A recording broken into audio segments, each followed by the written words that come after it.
Ngani zakwethu molweni sanibonani, lalelani bafana, lalelani. Nibonile ukuthi iDA bisilele 5-2, angithi nikubonile lokho, lalelani.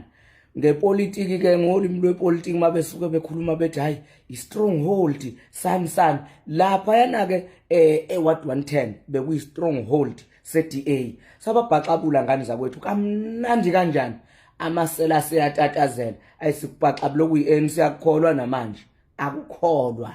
Lokho kuyinkatha ke bekungekho nokubabikho bekungacontest lapha.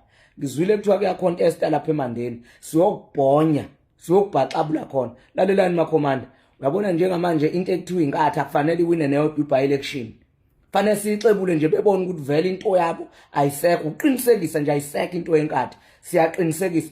Lalelani webantu baseMandeni, akube njalo bafana.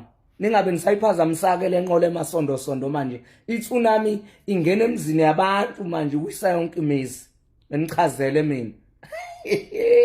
Uyabona into esiyenza izolo kuthiwa stronghold seDA. Njengoba nibona nje silele kanje, umkhonto bafana nisawenza lutho. Usuyosala uzenzela umkhonto. Hey ngiyanitshelwe bafana, asibabhaxabulanga sibaziwe ngomnehlweni.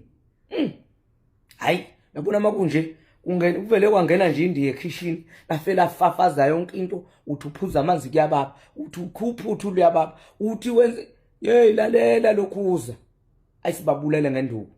Makhomanda, ngithi siyoqinisekisa manje ukuthi into eyinkatha siyaqinisekisa nje ukuthi ayitholi lutho. NaseMandeni kuzoba njalo. Nizama ukulanda abantu from other places. Sigade umzila la. Sugadile umzila bafana, khohlwana. Funa nwile nina.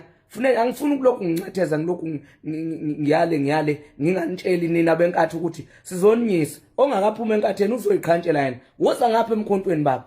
Sidlali nengane. Asidlali la nini. Hawu, nampa labantu.